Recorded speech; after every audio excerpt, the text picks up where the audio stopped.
Bienvenue dans un BBC Hebdo exceptionnel délocalisé au Caire pour parler de la Coupe d'Afrique des Nations 2019. Vous le savez, l'Algérie est le nouveau champion d'Afrique après sa victoire 1-0 face au Sénégal vendredi soir au stade international du Caire. J'ai deux invités avec moi sur le plateau pour décortiquer cette Coupe d'Afrique des Nations. Tout d'abord Yacine Khiri de l'agence France Presse. Bonjour. Et Lassana Camara de Mauritanie Football. Monsieur, merci d'être avec nous. Vous êtes deux spécialistes du football africain. Vous avez vu la finale en direct depuis le stade. Alors racontez-nous un petit peu ce que vous avez vu, Yacine.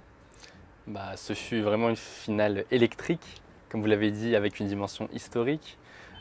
Certes, comme dans la plupart des finales, l'enjeu a pris le pas sur le jeu, donc on était un peu déçus de la prestation footballistique des deux équipes, avec un but algérien qui arrive très tôt et qui paradoxalement ferme la partie. Mais quand on voit l'atmosphère qu'il y a eu dans ce stade, dans une compétition où les stades justement étaient clairsemés, là 20 000 supporters algériens qui ont joué leur rôle de 12e homme à fond, on a vu que les joueurs étaient galvanisés par cette atmosphère vraiment incroyable et qui rajoute justement cette dimension historique à ce match qui restera finalement dans les mémoires de la compétition. Voilà, il y avait beaucoup de monde, Lassana. Il y a beaucoup de monde, l'enjeu a tué le jeu. Il fallait s'y attendre. Une finale, ça ne se joue pas, ça se gagne. Et du coup, on a eu une finale étriquée, mais sur les tribunes, le public sénégalais était nombreux. Ça m'a même surpris. Et côté algérien, c'est extraordinaire. 20 000 spectateurs sur le terrain. Mais en dehors du terrain, ce public algérien mérite d'être champion d'Afrique. Rien que pour la façon dont il aime le football, la façon dont ce peuple vit pour le football. Et Joël Mendy a pu faire ressembler ce public-là à son équipe. Il y avait la hargne, il y avait l'organisation. L'Algérie était la meilleure équipe de la compétition, donc c'est le meilleur qui a gagné. Justement, une ambiance folle dans les rues autour du stade, mais également dans les rues d'Alger. On a vu une vraie explosion lors du but de Bounedjah et ainsi qu'au coup de sifflet final qui ont vraiment fait lever d'un seul homme tout le public algérien. Il y a eu une vraie explosion donc, pour ce pays qui remporte sa première Coupe d'Afrique des Nations en 29 ans. Et évidemment, les célébrations n'étaient pas qu'en Algérie. Du côté de Paris, les Champs-Élysées ont été pris d'assaut par des milliers de supporters algériens. Il y avait donc la fête partout en Algérie, mais aussi dans le monde, comme à Paris. Et vous allez pouvoir le voir, vraiment, c'était la fête totale du côté de Paris. On se sent super heureux, on se sent super fiers après ce qui s'est passé là en ce moment avec la révolution algérienne. Donc on se dit que c'est un bon message que l'équipe est en train de transmettre à tout le monde entier. Donc on est super heureux. En fait, c'est une fierté d'avoir notre équipe algérienne à la tête de la Coupe d'Afrique. Je m'attendais à ce qu'elle fasse un bon parcours. Peut-être pas gagner la finale, je vais pas vous mentir, mais je suis content du parcours qu'ils ont eu et j'espère que tous les Algériens vont fêter la victoire ce soir et que ça va porter de la joie dans leur cœur. Tout d'abord, on est très content pour la victoire de l'Algérie. On va fêter ça tout dignement. Et je voudrais juste passer un petit message. Tous ceux qui sont en train de faire des problèmes, les casseurs qui sont en train de faire des dépassements sur les Champs-Élysées et dans notre droit ne représentent pas l'Algérie. Du côté de Dakar, l'ambiance était évidemment contrastée. Il y avait beaucoup de déceptions pour le pays qui espérait remporter la première Coupe d'Afrique des Nations de son histoire. Mais après 2002, c'est une nouvelle défaite 17 ans plus tard pour les Lions de la Teranga. Et donc la grosse déception du côté de Dakar. Louise Devaste.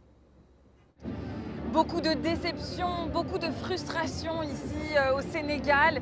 Écoutez quelques réactions de cette fan zone à Dakar où des centaines de personnes sont venues assister à cette finale. L'équipe c'est très bon, l'entraîneur c'est très bon. On va aller jusqu'au bout, on va donner tout. Les joueurs donner tout, l'entraîneur est donné tout. Mais c'est l'arbitrage, c'est pas normal du tout. C'est l'arbitrage qui n'est pas normal. En première partie, je peux dire qu'il y avait un manque de concentration. Peut-être si vous voyez le but trop tôt qu'on a encaissé, là vraiment ça nous a beaucoup choqué. Et en deuxième mi-temps, on a fait des remplaçants, mais 20. Mais on n'a pas trouvé l'occasion pour marquer quoi, vraiment. Mais peut-être on remet ça au bon Dieu, quoi. C'est ça, c'est la loi du sport. Il y a des jours qu'on va perdre, il y a des jours qu'on va gagner aussi. Je pensais qu'on va y arriver à un certain moment, mais avec les occasions ratées, surtout avec les jaunes, c'est pour cela que je me dis que c'est fini. On ne peut pas les poursuivre. C'est fini.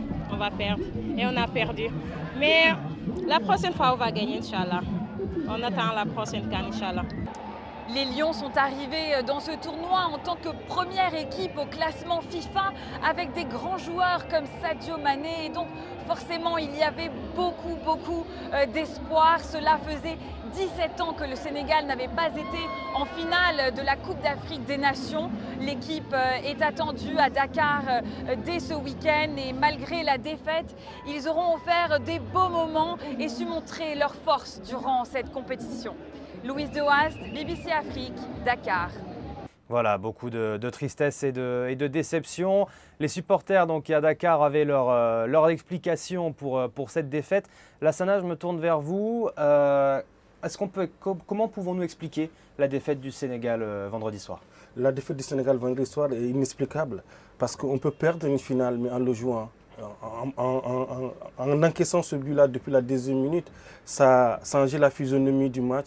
Mais je pensais que côté sénégalais, il manquait de gnac, il manquait de jus, il manquait d'électricité parce qu'une finale, on le joue une fois de sa carrière. La dernière finale du Sénégal, c'était en 2002 au Mali. Et là, le joueur sénégalais sur le terrain, on a l'impression qu'il joue en match de CFA2 ou en match de national.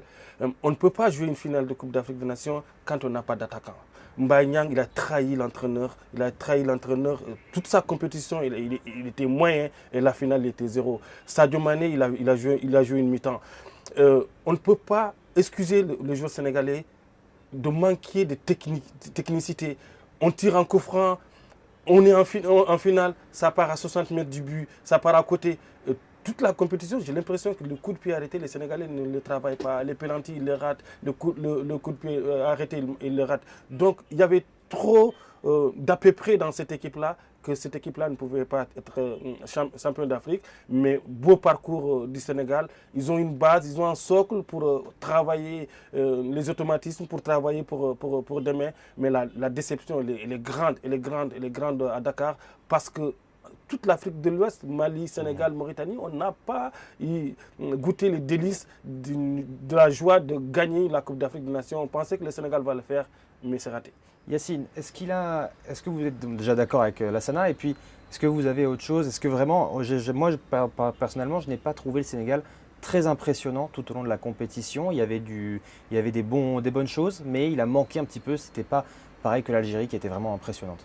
C'est vrai que le Sénégal a joué un peu dans une espèce de faux rythme depuis le début de la compétition.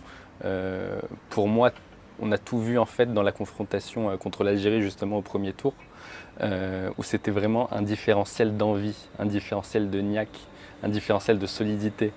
Et si le collectif d'Aliou Cissé s'est un peu cassé les dents sur celui de Djamel Belmadi, il faut aussi rendre à Djamel Belmadi ce qu'il a produit, parce que quand on voit une équipe qui il y a 2 ans au Gabon était au fond du trou avec une élimination dès le premier tour, un collectif balbutiant, une défense un peu à la rue, on voit que depuis son arrivée, Djamel Belmadi a construit un collectif très solide, des défenseurs un peu méconnus du grand public comme Ben Lamri.